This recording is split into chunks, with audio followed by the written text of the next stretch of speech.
What is going on, everybody? Welcome back to another video. And actually, this one is going to be about a dividend stock that I reviewed a long time ago.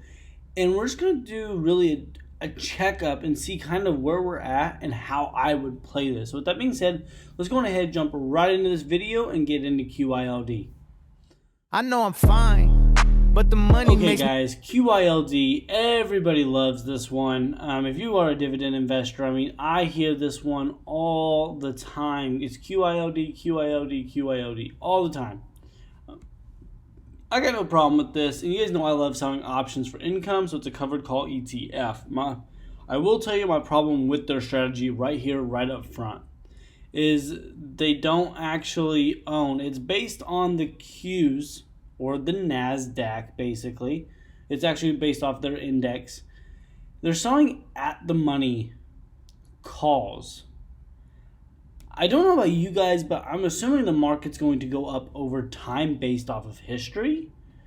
So I don't want to sell at the money, and there's going to be a lot of problems with that strategy. So if we zoom out, we see that, they came out here at about $25, $25.50 a share with the IPO right around in there, and it's just done nothing but go down, and it's just going to continue more than likely. Now, there is a way that I would play this, but I want to go over this just a little bit more here.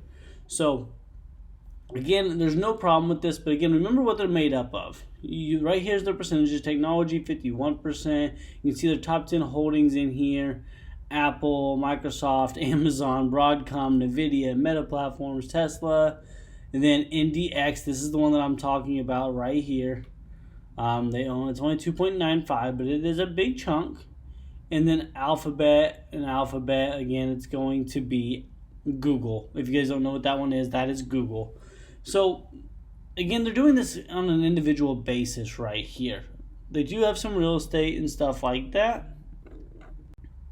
This stock is also in some real estate, financial services, and some other things like that. So there is that. You guys know I like utility stocks. I got no problem with this one. I do trade them. Again, we've been over Southern Company and Duke Energy on this channel, things like that. I got no problem with it. There's some balance there.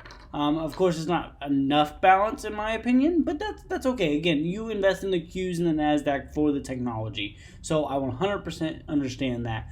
What I don't like about QYLD, and I understand why they do this. So before you go to the comments, you start screaming at me and yelling at me about, this is why it's happening. I understand why it's happening.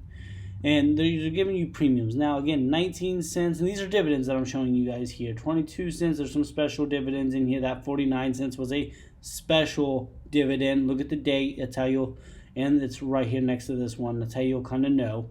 And then, 20 cents. But here's the thing. We start going down here, 16 cents. You start seeing the jumps, 16 cents. I believe they got down to a 15 one. They did give a special dividend here, but it wasn't really worth it, to be honest with you.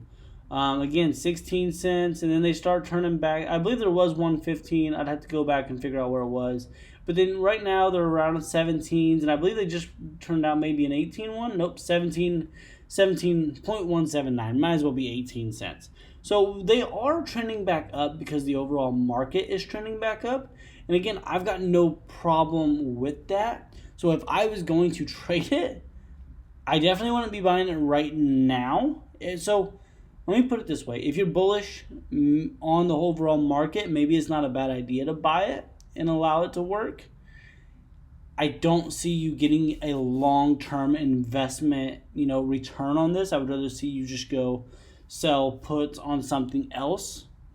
But this one right now is technically uptrending. I don't assume that it's going to continue to uptrend. I'm really surprised that they haven't done like a stock split or anything like that on this one in order to just show a little bit, and try to, or honestly, just restructuring how it's all done with this ETF. Again, I've owned this stock. I've done very, very well on it. I've actually, bought the dips before, and this is not the exact point, but this is the demonstration. I've bought in dips before, kind of like these at the bottom of Keltner channels or Bollinger Bands, and then brought it back up. I'm not a technical trader like that, but I will buy them and then flip them for a couple little bit. And if I get a dividend with it, it's a great little trade for me if I got, cash that I'm willing to risk and be more risky with. But if my best friends came to me and asked me, which they do this, and asked me in my opinion on one of these, I'm telling them I would stay away. And again, but this is my personal opinion. I'm not a financial advisor whatsoever. I tell everybody, do your own research, look into their technicals, look into their financials, understand what their strategy is when they're doing these. I think that's something that more people need to do. Know what they're doing. Again, these aren't just selling covered calls. It's at the money calls, and that's really what becomes the problem with QYLD. So you have that there. There is potential cash flow, but there's capped potential as well to the upside. That's another thing you have to know. But if somebody's going to ask me about QYLD, I'm not buying it still until they change their strategy, and I don't believe they have. I just looked right before making this video. There needs to be some sort of change in this ETF. Now, there are fees in the ETF. We'll go to Yahoo. So it's QYLD. And, we can go to just their summary. I believe Yahoo News does show that, their expense ratio is not awful for a managed ETF, because this is a managed ETF. That is the difference there. But I don't love it, and I don't love, again, look at the overall on all chart. It's red. When we look at, selling options, what is the first thing I always tell you? Make sure you love the company. I don't love this company. I definitely don't love this ETF. I definitely don't love their strategy. So why would I invest my money into it? I think that's an important question you need to ask yourself before you make any investment.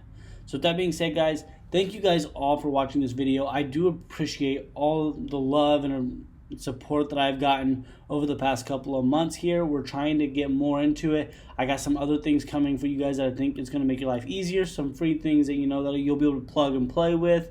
In a PDF that's going to show you just kind of some simple rules to follow. With that being said, thank you guys for watching this video, and I will see you guys in the next one.